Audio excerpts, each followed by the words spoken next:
Je m'appelle Dara Mitchell, j'ai 29 ans et je m'apprête à retrouver ma famille arrangée après 5 longues années. Ce soir, ils se réunissent à Maison, l'un des restaurants les plus exclusifs de la ville, pour célébrer les fiançailles de ma sœur Heather. Ils ont toujours jugé mes choix de carrière, rejeté mes rêves culinaires comme indignes de notre nom de famille. Ils sont loin de se douter de tout ce qui a changé depuis mon départ.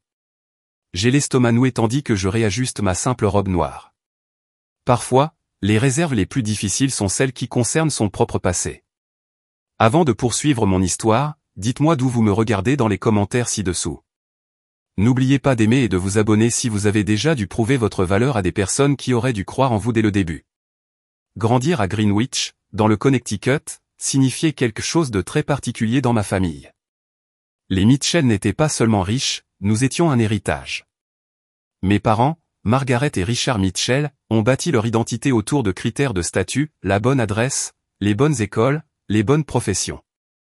Notre vaste demeure coloniale accueillait des collectes de fonds où ma mère nous faisait défiler, nous les enfants, comme des accessoires. Sa fierté était directement proportionnelle à notre adéquation avec sa vision de la réussite.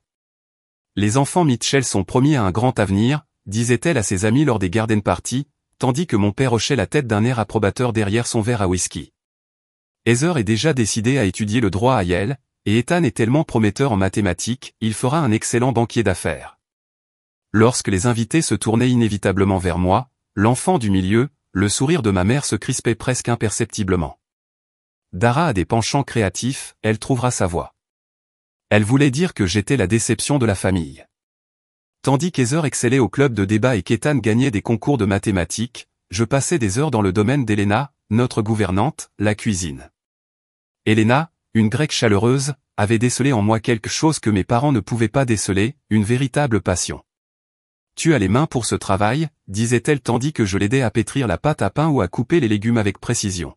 « À ton goût, à ton odeur, tu comprends la nourriture au plus profond de ton âme. » À 13 ans, je créais mes propres recettes. À 16 ans, j'organisais des dîners clandestins pour mes amis lorsque mes parents étaient en voyage. La cuisine est devenue mon sanctuaire, l'endroit où je me sentais le plus authentiquement moi-même.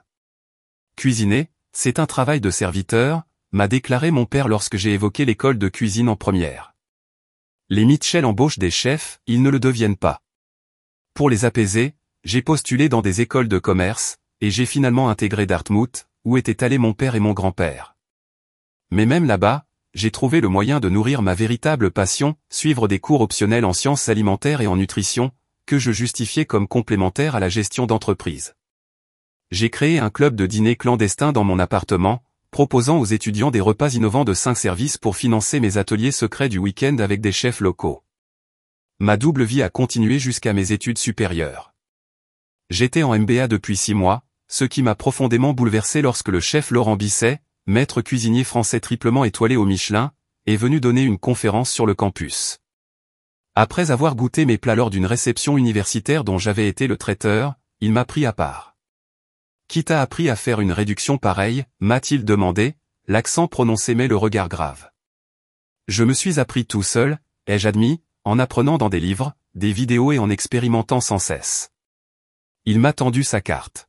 « Tu gâches ton talent ici. Viens dans ma cuisine à New York, je te rendrai grand. » Cette nuit-là a tout changé. 2 semaines plus tard, j'étais dans le salon immaculé de mes parents, expliquant pourquoi j'abandonnais mon MBA pour entrer dans une école de cuisine. Le silence qui a suivi mon annonce était assourdissant. « C'est absolument inacceptable », a finalement dit mon père d'une voix dangereusement basse. « Nous avons tout investi dans ton éducation.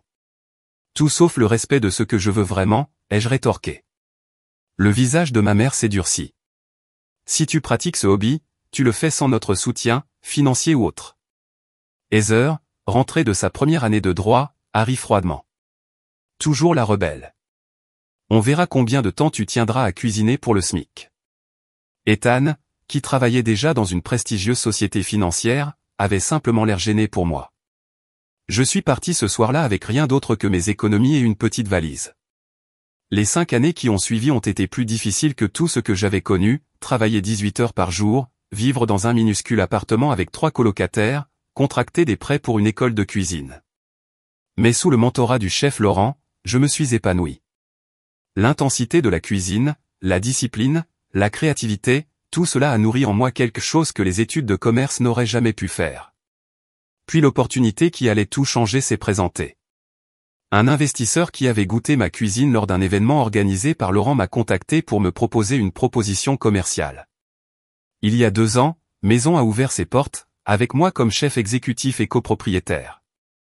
6 mois plus tard, j'ai racheté les parts de mes associés pour devenir propriétaire unique. L'ironie m'a frappé, j'avais finalement mis à profit ma formation commerciale, mais pas comme mes parents l'avaient prévu. Maison est rapidement devenue la réservation la plus difficile de la ville.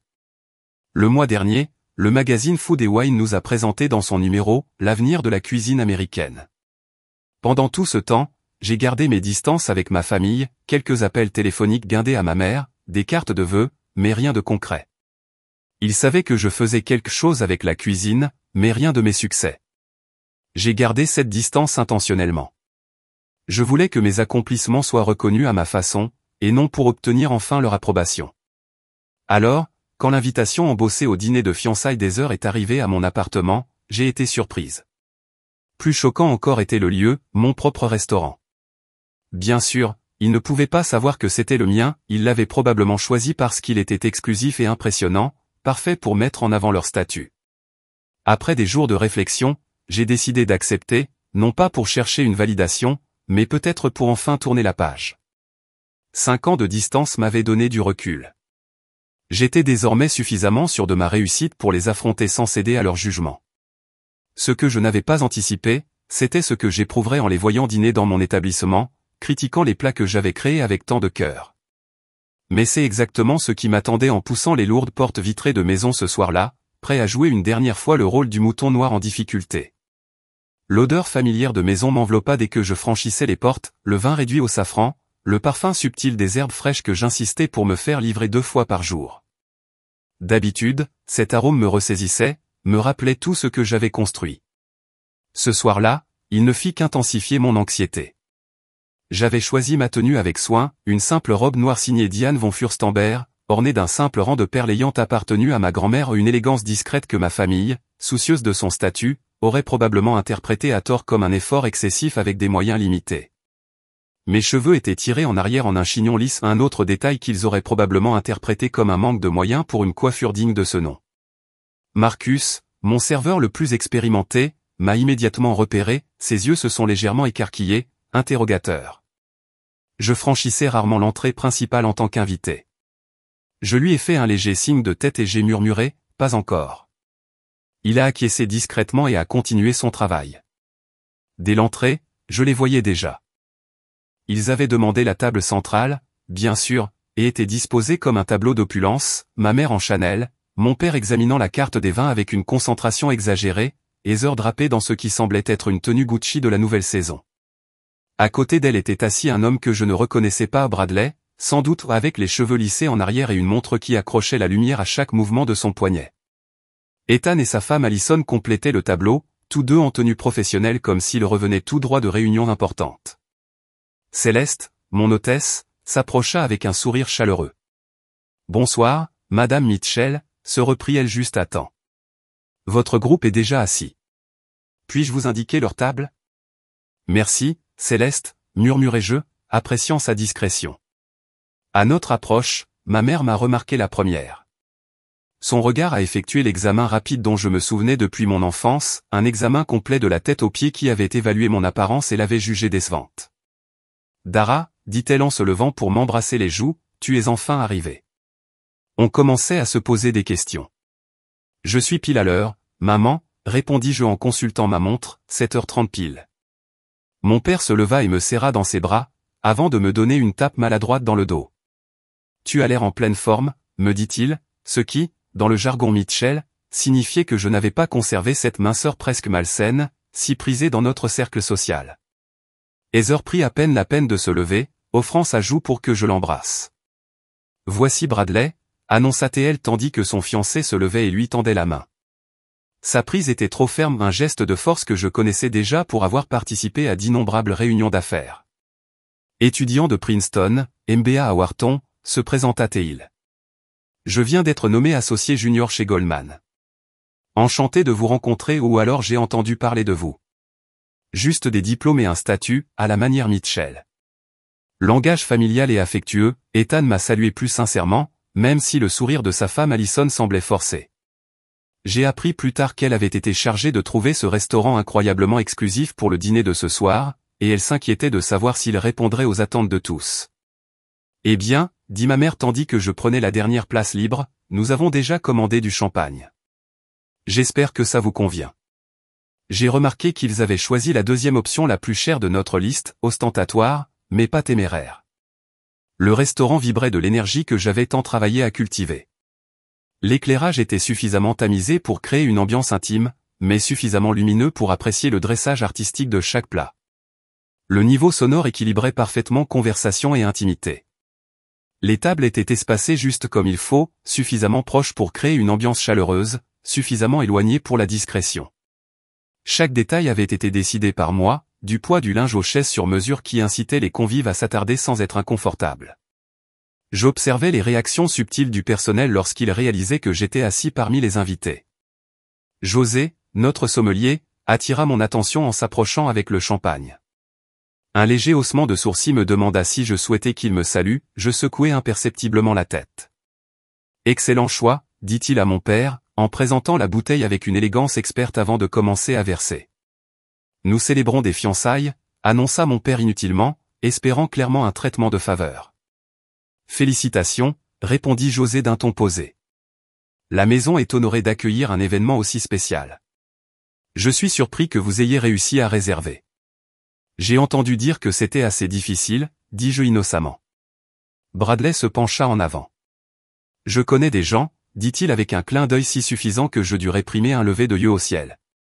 Il avait demandé une faveur à un client qui est ami avec la direction. Je me suis mordu la langue. Le client était probablement Craig Winters, l'un de nos investisseurs réguliers qui demandait parfois des tables pour ses associés. J'ai pris note de lui parler de Bradley. Eh bien, n'êtes-vous pas ingénieux, murmurai-je en levant ma flûte de champagne à Heather et Bradley. Mon père a déclaré, un mariage parfait et un avenir brillant.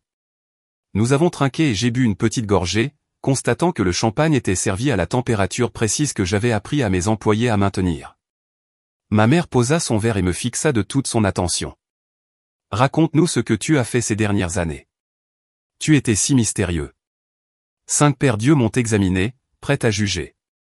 J'ai travaillé dans l'alimentation, ai-je simplement dit, j'ai appris, j'ai évolué, j'en suis encore à la phase de cuisine. Heather soupira comme si j'avouais une addiction regrettable. Je pensais que tu aurais sûrement déjà opté pour quelque chose de plus sérieux. Tout le monde ne peut pas suivre la voie de l'entreprise, a ajouté Ethan, réussissant à faire passer sa défense pour une critique. Bradley semblait perplexe. Que faites-vous exactement? Cuisinier, traiteur, divers métiers. J'ai répondu vaguement, j'ai porté plusieurs casquettes. Eh bien, on est contente que tu arrives à subvenir à tes besoins, dit ma mère avec une grâce feinte que je connaissais si bien. Même si on a toujours dit qu'on était ouverte si les choses devenaient trop difficiles. Jessica, l'une de nos serveuses les plus expérimentées, s'est approchée avec l'amuse-bouche, une boule de pastèque compressée, garnie d'ail noir fermenté et d'une micro-pousse que j'avais achetée dans une ferme urbaine spécialisée. Avec les compliments de la cuisine, a-t-elle annoncé en déposant soigneusement une devant chaque convive. Son regard a brièvement croisé le mien à un éclair de loyauté avant de reprendre son sérieux. C'est tout, demanda Heather, examinant l'unique bouchée avec déception. J'ai faim. C'est un amuse-bouche, expliquai-je. Un délice pour le palais. Le repas n'a pas encore commencé. Je sais ce qu'est un amuse-bouche, a-t-elle rétorqué. Je ne suis pas culturellement illettré simplement parce que j'ai choisi le droit plutôt que de jouer avec la nourriture.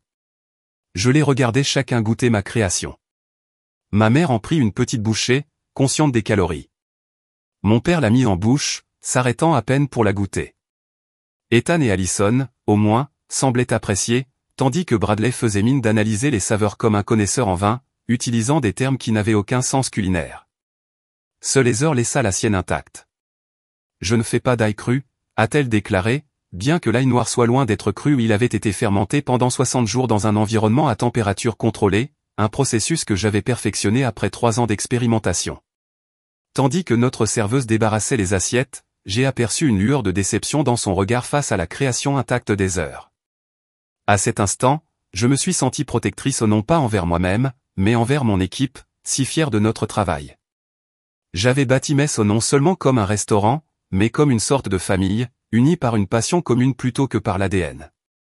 La soirée commençait à peine, mais je sentais déjà la vieille dynamique s'installer. J'étais l'outsider, celui qui avait choisi la mauvaise voie, dont les choix méritaient d'être justifiés.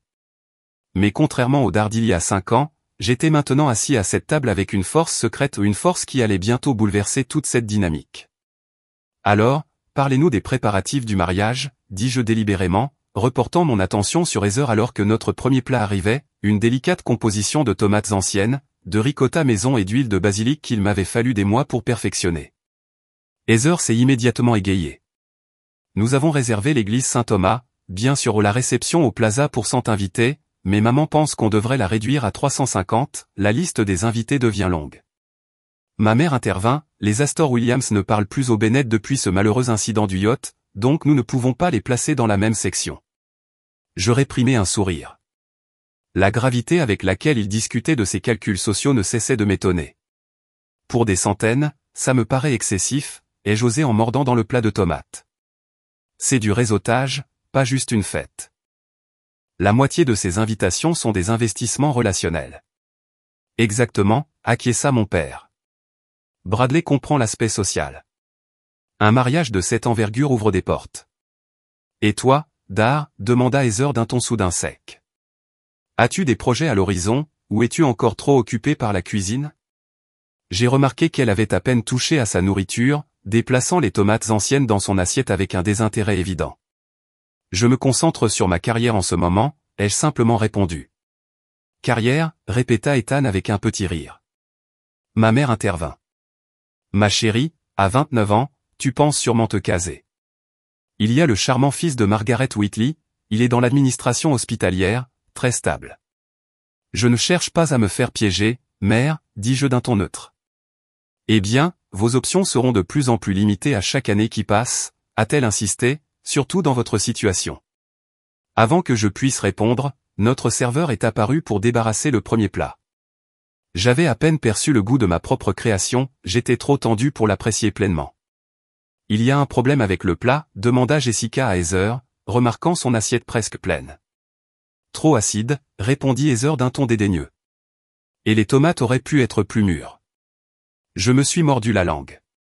Ces tomates avaient été sélectionnées à leur apogée le matin même, dans une ferme du nord de l'État qui les cultivait spécialement pour nous. Je suis vraiment désolé de l'apprendre, dit Jessica avec une diplomatie maîtrisée. Je ne manquerai pas d'en informer la cuisine. Le deuxième plat est arrivé, des coquilles Saint-Jacques poêlées avec une émulsion au beurre noisette et des ailles marinés, une spécialité printanière dont j'étais particulièrement fier. Tandis que les assiettes étaient dressées, j'ai observé les réactions de ma famille. Ça a l'air prometteur, a déclaré mon père en coupant sa coquille Saint-Jacques avec sa fourchette. La carte des vins est correcte ici, pas exceptionnelle, mais passable, a déclaré Bradley en faisant tourner son vin, un Sancerre que j'avais personnellement sélectionné pour accompagner ce plat. José, entendant cela en passant, m'a jeté un coup d'œil rapide. Je lui ai adressé un sourire discret. José avait été débauché d'un restaurant 3 étoiles Michelin à Paris et avait refusé des offres d'établissements du monde entier pour travailler avec moi.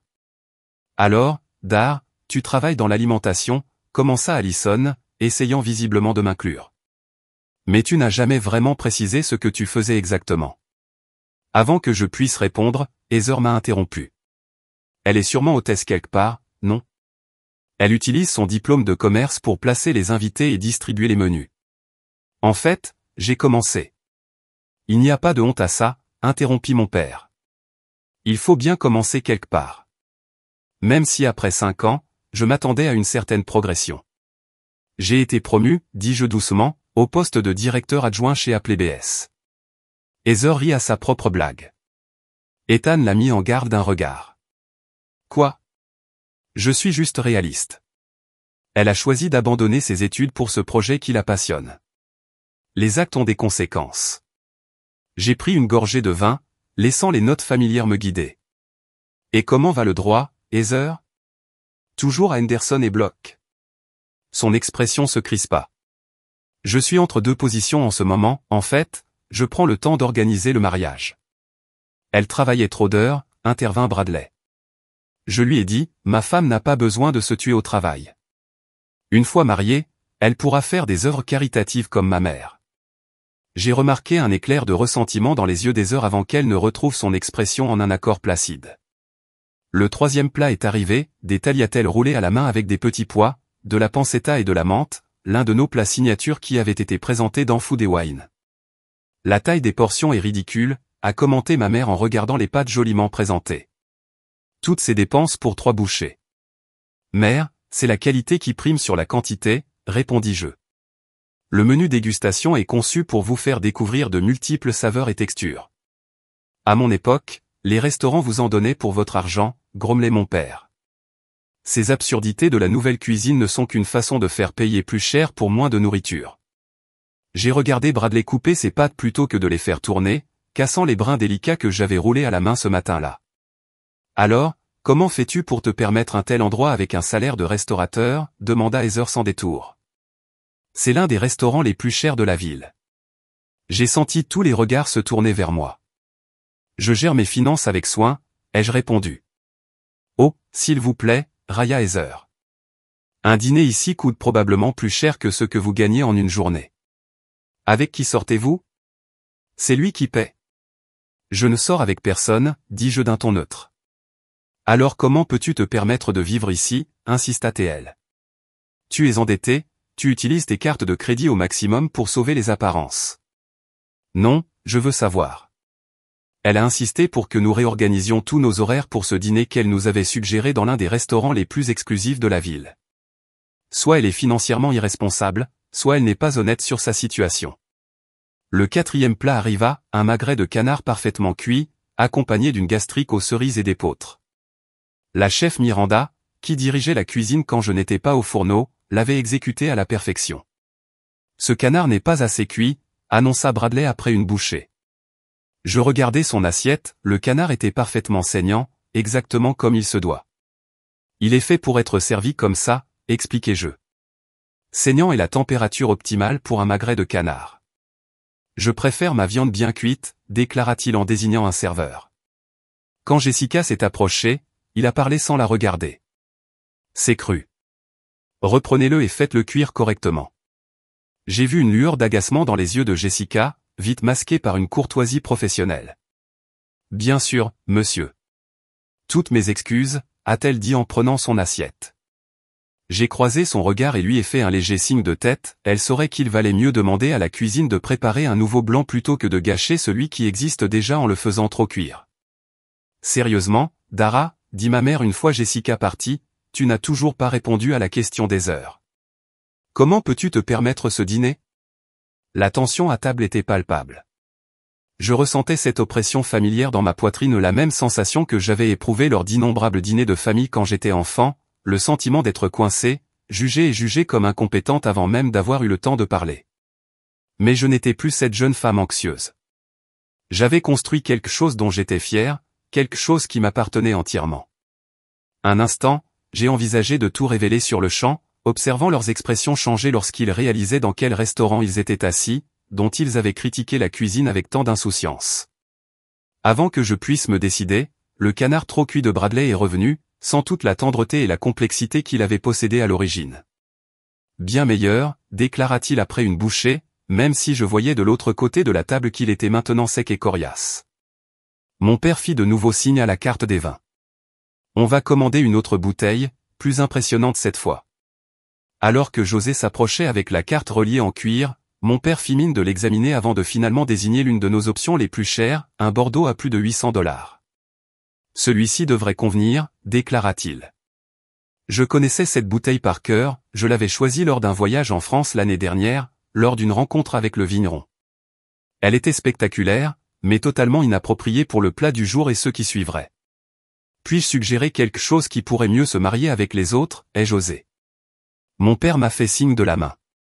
Je crois que je connais mes vins, Dara. José a capté mon regard, me demandant silencieusement son chemin. Je lui ai adressé un petit signe de tête, je laissais faire mon père. Ce n'était pas le moment de mourir. Alors que la soirée avançait, entre le dernier plat salé et le dessert une tarte au citron déconstruite, l'un de mes préférés olépiques continuait. Chaque plat était accueilli avec des critiques. Chaque tentative de participer à la conversation se transformait en preuve de mon échec.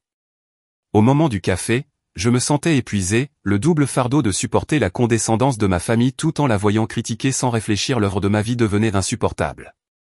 Puis vint le moment que je redoutais et attendais avec impatience, l'addition. Marcus s'approcha avec la chemise en cuir noir contenant la facture, la déposant discrètement au centre de la table. Mon père la prit aussitôt au réflexe patriarcal, mais Bradley l'intercepta. « S'il te plaît, Richard, permets-moi », dit-il avec la douceur experte de quelqu'un qui a transformé même la générosité en un acte de pouvoir. « Considère que c'est un plaisir pour moi de célébrer l'occasion. » Mon père émit la protestation symbolique attendue avant d'acquiescer. J'ai regardé Bradley ouvrir le dossier, son expression passant d'un sourire confiant à une stupeur à peine dissimulée en enregistrant le total. « Il y a un problème ?» a demandé mon père, remarquant le changement. « Non, non », a rapidement repris Bradley, « je confirme juste le calcul. » Je savais exactement ce qu'il avait en tête, un dîner pour 7 avec accord mets et vin de qualité, des demandes spéciales hors menu, et ce Bordeaux à 8 cents, une addition bien supérieure à 3000 $. Pas exorbitant pour un restaurant du calibre de maison, mais assurément une déclaration. Il prit son portefeuille et en sortit une carte de crédit noire avec une lenteur délibérée, s'assurant que tout le monde remarque la déchirure exclusive. Heather, sentant peut-être son malaise, choisit ce moment pour revenir à son interrogatoire précédent. « Alors, Dara, dit-elle d'une voix faussement doucereuse, tu n'as jamais expliqué comment tu parviens à contribuer à ce dîner extravagant. On ne voudrait pas que tu te fasses des excès financiers pour notre compte. » Tous les regards se tournèrent à nouveau vers moi. Je sentais la dynamique familière s'imposer, Heather la gagnante, moi la déçue et en difficulté. « Je peux payer ma part, dis-je simplement. »« Et toi, tu peux ?» insista TL en se penchant en avant. « Parce qu'on sait tout ce que coûte la restauration. Tu peux seulement te permettre ce restaurant ?» Le silence se fit. La question planait dans l'air, si délibérément insultante que même mes parents parurent mal à l'aise. « Heather » murmura ma mère. « Non, je veux savoir » insista Heather, les yeux rivés sur moi. On a passé la soirée à faire comme si tout allait bien, que le choix de Dara de bousiller ses études ne l'avait pas laissé dans une situation difficile. Je pense qu'on mérite un peu d'honnêteté. J'ai senti une bouffée de chaleur me monter à la poitrine. 5 ans de distance, de construction de ma vie et de réussite, et rien n'avait changé, j'étais toujours la déception familiale, on me demandait encore de justifier mon existence. Bradley, sentant peut-être une occasion de reprendre le contrôle après le choc de l'addition, s'est joint à lui. « Si tu as besoin d'aide pour ta part, dis-le-moi. Il n'y a pas de honte à ça. »« Je n'ai pas besoin d'aide, » ai-je dit d'une voix tendue. « Alors comment tu paies ça ?» a demandé Heather. « Un repas ici coûte probablement plus cher que ce que tu gagnes en une semaine. » J'ouvris la bouche pour répondre, pour enfin tout révéler, quand Bradley fronça soudain les sourcils en voyant l'addition. « Attendez, il y a une erreur, » annonça-t-il. « Ils ne nous ont facturé que les vins, pas les plats. » Il fit un signe sec à Marcus. « Excusez-moi, il y a une erreur sur notre addition. » Marcus s'approcha de notre table avec un timing parfait, comme s'il attendait ce moment en réalité, il l'attendait probablement. Mon équipe me connaissait suffisamment pour assister à ce drame. « Il y a un problème, monsieur ?» demanda-t-il. « Oui, » dit Bradley en désignant l'addition, « vous ne nous avez facturé que les boissons, pas le repas. » Marcus regarda l'addition, puis moi, l'air interrogateur. À cet instant, je pris ma décision, la mascarade avait assez duré. J'adressai un léger signe de tête à Marcus. « Il n'y a pas d'erreur, monsieur. » Marcus dit d'une voix douce, « La portion dîner est réglée. » « Par qui ?» demanda mon père en fronçant les sourcils. Marcus se tourna vers moi, son attitude professionnelle laissant place à un sourire chaleureux. « Bon retour, mademoiselle Dara. Votre table habituelle est prête pour votre réunion avec les investisseurs. Voulez-vous que je m'occupe de la situation en premier ?» Un silence absolu s'abattit sur la table. 6 paires d'yeux se tournèrent vers moi, à des degrés divers de confusion et d'incrédulité. « Merci, Marcus, » dis-je d'une voix ferme malgré l'adrénaline qui me submergeait. « Oui, s'il vous plaît, réglez la note des boissons de monsieur Harrington. Le reste est offert par la maison, comme d'habitude. » « Très bien, mademoiselle Dara, » répondit-il en reprenant le dossier des mains de Bradley, désormais lâche. La chef Miranda a mentionné qu'elle aimerait avoir votre avis sur les nouveaux plats du menu du printemps quand vous aurez un moment. Je passerai en cuisine avant mon rendez-vous, lui assurai-je. Alors que Marcus partait, je regardais enfin ma famille droit dans les yeux. Leurs expressions allaient de la confusion à la stupeur, puis à un premier éclair de compréhension. Que se passe-t-il, parvint enfin à dire ma mère. Je pris une grande inspiration. Le moment que je redoutais et attendais secrètement depuis 5 ans était arrivé. Bienvenue à maison, dis-je simplement, mon restaurant. Le silence s'éternisa. Mon père fut le premier à se reprendre, son expression passant de la confusion à la réflexion. Votre restaurant, répéta-t-il prudemment. Vous travaillez ici? Non, père, clarifiai-je, sentant un calme étrange m'envahir. Je suis le propriétaire de maison. J'en suis le chef exécutif et l'unique propriétaire. C'est impossible, a lâché Heather. C'est l'un des restaurants les plus exclusifs de la ville. Il a été présenté dans de grands magazines. Oui, ai-je acquiescé. Food & Wine le mois dernier. Bon appétit avant. Le New York Times nous a donné 4 étoiles l'année dernière. Bradley me fixait comme si je m'étais soudain mise à parler en langue. Mais tu as dit que tu travaillais dans la restauration. Tu étais vague sur tout. Parce que je voulais voir comment tu me traiterais si tu pensais que j'étais en difficulté, ai-je expliqué. Et vous l'avez tous très clairement exprimé ce soir. La main de ma mère se posa sur ses perles, son geste habituel en cas de déstabilisation sociale. Chérie, pourquoi ne nous racontes-tu pas cet accomplissement? Sa façon d'insister sur le mot « accomplissement » en disait long, le succès rendait mes choix rétroactivement acceptables, ce que la passion seule ne pouvait pas faire. Veux-tu connaître toute l'histoire? Demandai-je en regardant autour de la table. Sans attendre de réponse, je poursuivis. Après mon départ, il y a 5 ans, je me suis installé en ville avec mes maigres économies. J'ai loué une petite chambre dans un appartement avec 3 colocataires dans le Queens. La première année, j'ai cumulé 3 emplois, cuisinier dans un bistrot de 17h à midi, cuisinier dans un restaurant de Midtown de 13h à 22h, et des postes de week-end dans une boulangerie. J'ai bu une gorgée d'eau, observant leurs expressions gênées. Je dormais 4 heures par nuit. J'avais des ampoules et des brûlures sur les bras. J'étudiais la technique de manière obsessionnelle pendant mes rares moments libres. Le chef Laurent, qui m'avait initialement encouragé à me lancer dans les arts culinaires, m'a pris sous son aile. Je suis devenu son sous-chef en 18 mois. Ethan m'observait avec un intérêt apparemment sincère. Allison semblait impressionnée.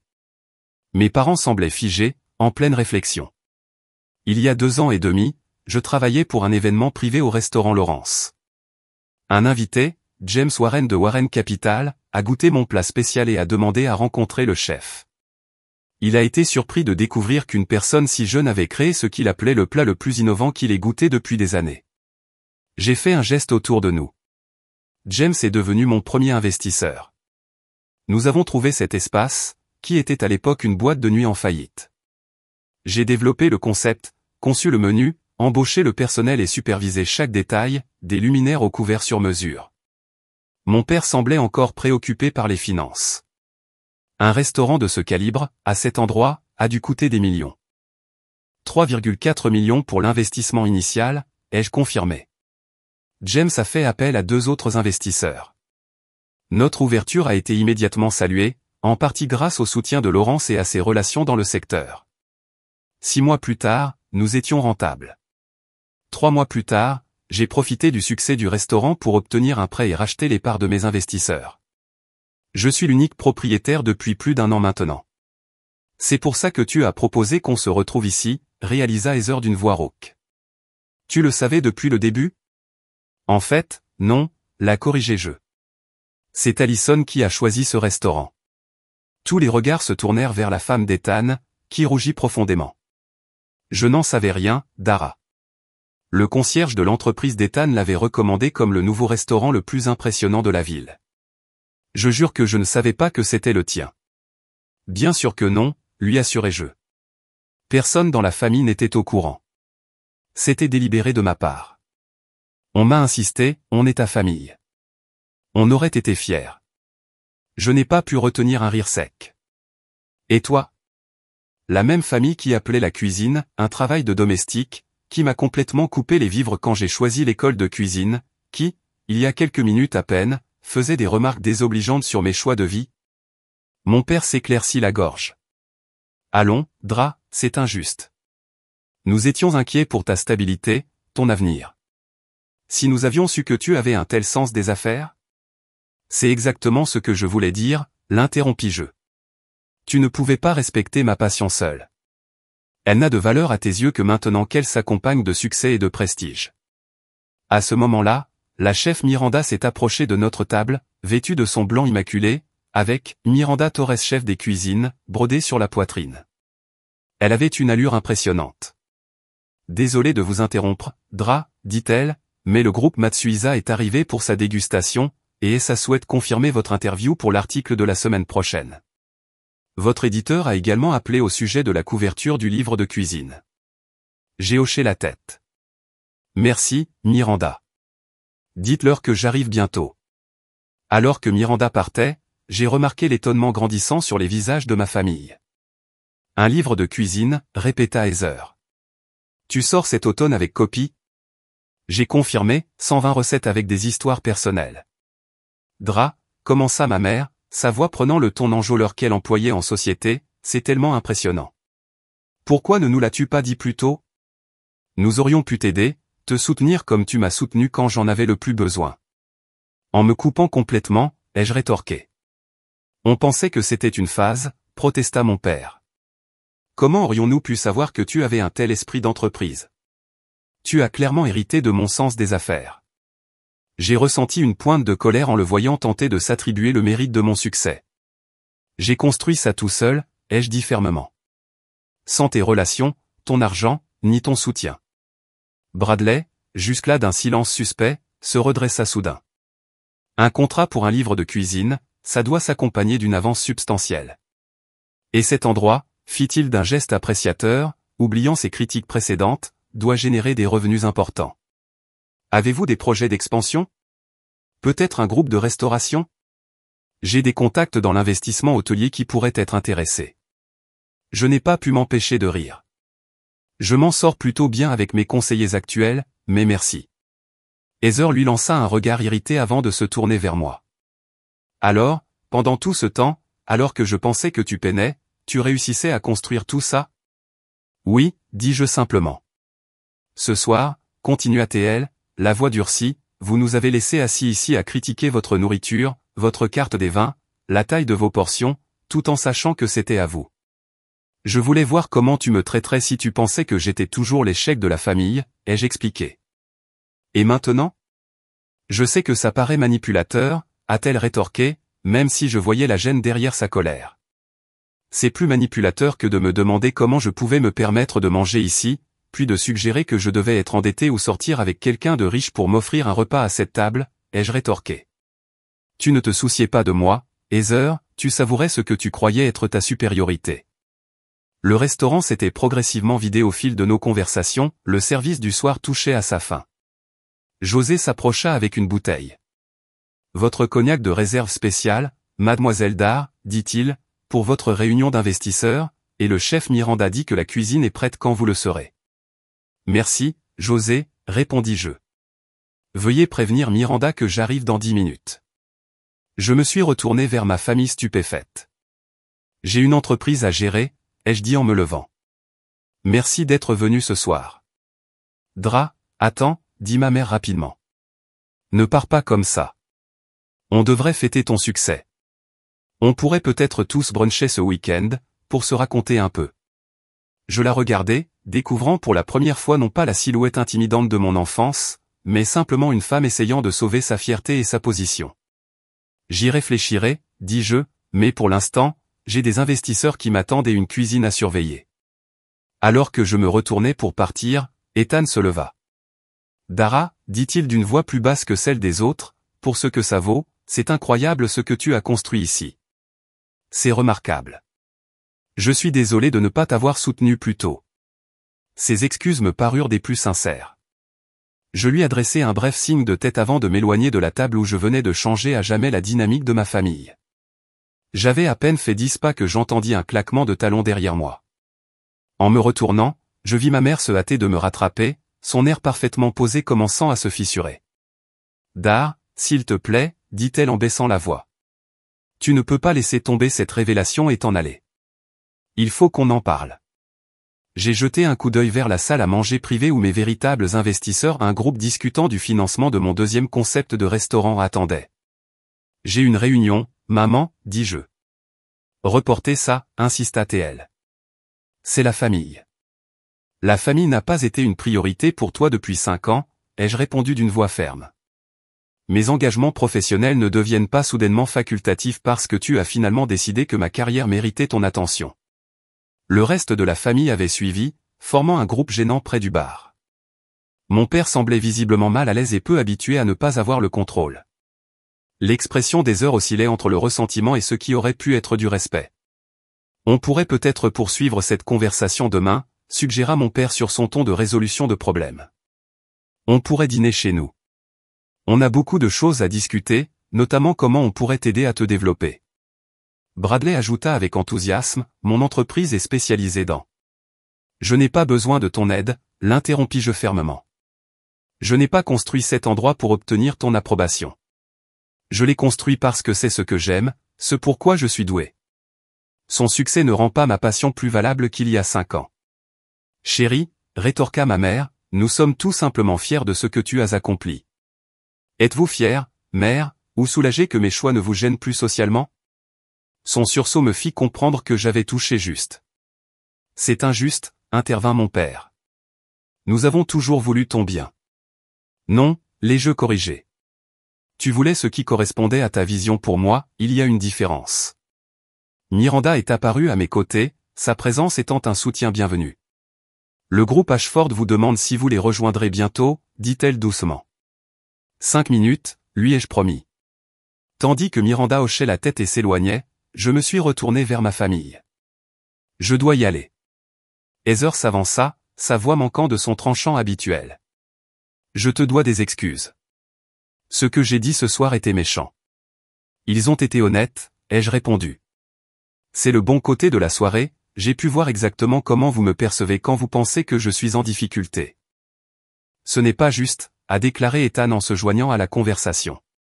Les gens émettent des jugements en fonction des informations dont ils disposent, a-t-il poursuivi. On ne te connaissait pas, on ne savait pas que j'avais réussi, ai-je précisé, mais tu ne savais pas que je poursuivais un projet que j'aimais. Cela aurait dû suffire à ma famille pour me témoigner un respect élémentaire. Un lourd silence s'abattit. Tu as raison, finit par dire mon père, me surprenant. Nous aurions dû soutenir ta passion, quelle qu'en soit l'issue. Venant de lui, cet aveu était significatif, Richard Mitchell ne reconnaissait pas facilement ses erreurs. Et maintenant, demanda ma mère, une incertitude sincère dans la voix ou une rareté. J'inspirai profondément, réfléchissant à la question. Malgré tout, ces gens étaient ma famille. La souffrance qu'ils avaient causée était réelle, mais notre histoire commune l'était tout autant. L'éloignement total n'avait jamais été mon objectif, juste assez de distance pour construire ma propre vie sans que leur jugement n'influence mes décisions. Je ne sais pas encore, ai-je répondu honnêtement, mais ce soir a mis une chose au clair, si nous voulons que notre relation évolue, elle doit se faire sur des bases différentes. Je ne suis pas un échec familial en quête de rédemption, je suis un chef cuisinier et un chef d'entreprise accompli qui mérite le même respect que n'importe quel autre professionnel. Bien sûr, a rapidement accepté mon père, et cela signifie plus de commentaires sur mes choix de vie, plus de conseils de carrière non sollicités et absolument aucune tentative de réseautage via mon restaurant, ai-je ajouté avec un regard pointu vers Bradley, qui a eu la grâce de paraître embarrassé. Ma mère commença timidement, et le mariage? On aimerait que tu sois toujours là, dit Heather, sa voix s'adoucissant comme celle de ma sœur, pas comme on te prenait avant ce soir. Je la regardais, essayant de voir au-delà des années de compétition et de jugement. Malgré tout, il y avait eu de bons moments aussi, des secrets partagés quand on était enfant, du soutien mutuel lors de nos premiers chagrins d'amour, des blagues privées que personne d'autre ne comprenait. Je serai là, ai-je promis, puis après un moment de réflexion, j'ai ajouté, et si tu veux, je pourrais organiser un dîner pour le mariage ici à maison. Comme cadeau? Les yeux d'Heather s'écarquillèrent. Tu ferais ça? Après la façon dont on t'a traité, tu es toujours ma sœur, dis-je simplement. Mais soyons clairs, je ne cherche pas ton approbation, je t'offre quelque chose dont je suis fier, à mes conditions. Je comprends, dit-elle doucement, et j'en serais honoré. Un sourire sincère le premier de la soirée passa entre nous.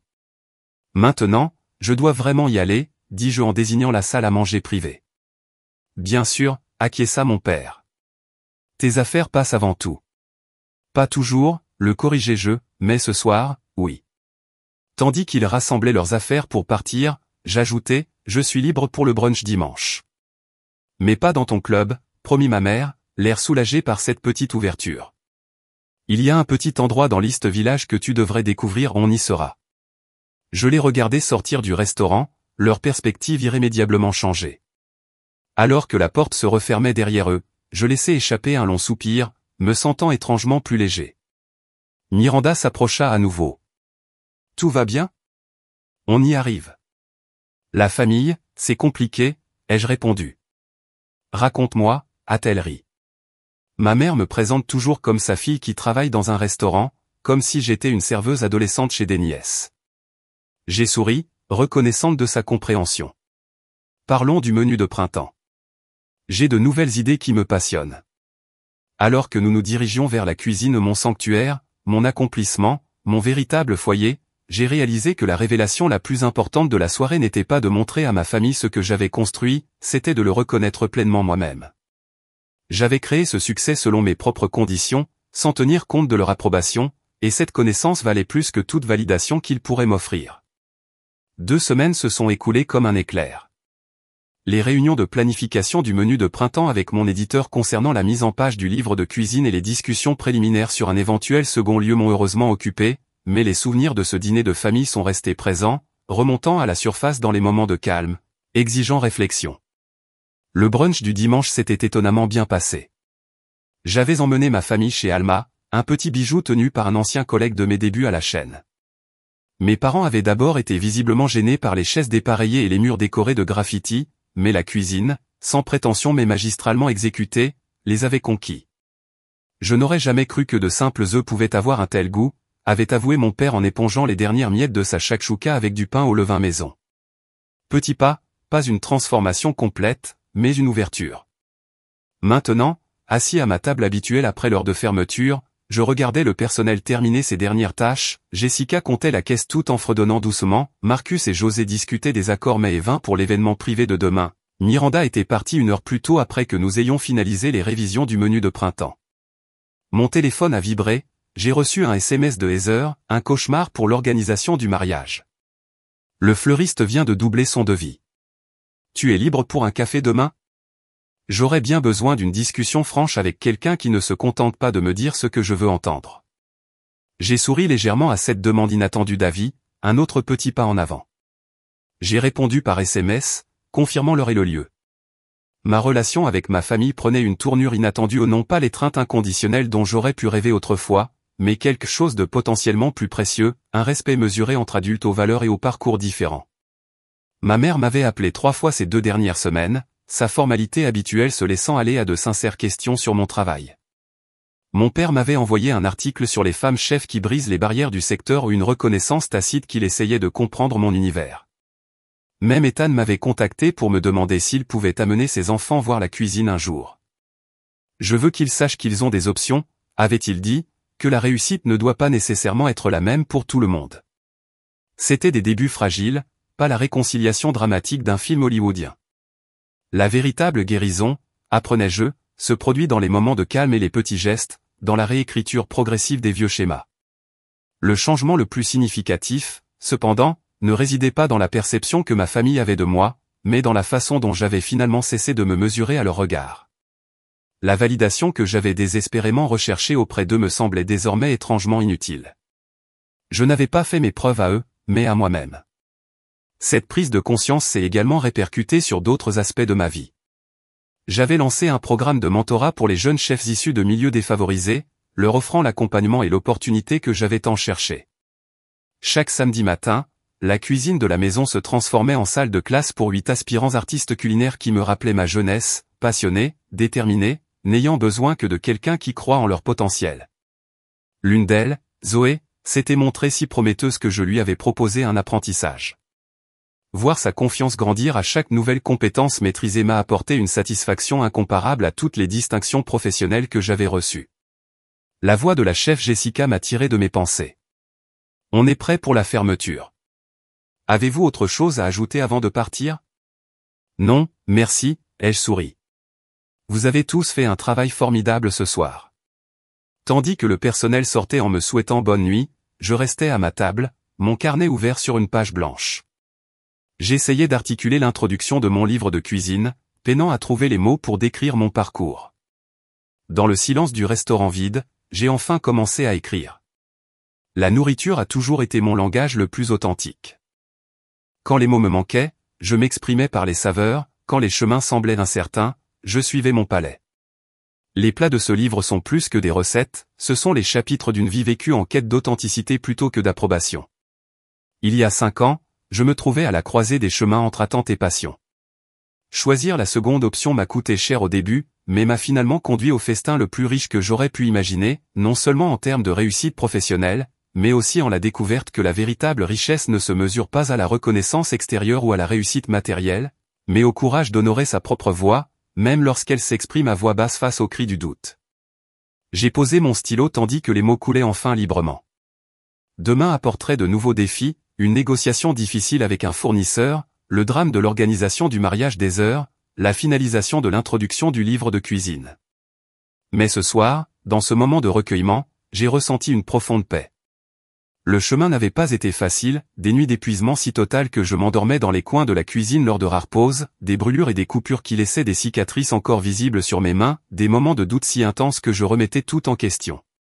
Mais j'avais persévéré, non pas parce que je devais prouver ma valeur aux autres, mais parce que je ne pouvais imaginer vivre autrement. En choisissant l'authenticité plutôt que l'approbation, j'avais trouvé quelque chose de plus précieux que le succès ou la reconnaissance familiale. Je m'étais trouvé. Avez-vous déjà dû choisir entre répondre aux attentes des autres et suivre votre cœur? J'aimerais beaucoup connaître vos histoires dans les commentaires ci-dessous. N'oubliez pas d'aimer cette vidéo si elle vous a interpellé, de vous abonner pour découvrir d'autres témoignages de résilience et de triomphe, et de la partager avec quelqu'un qui aurait besoin de se rappeler que l'approbation la plus importante vient de l'intérieur.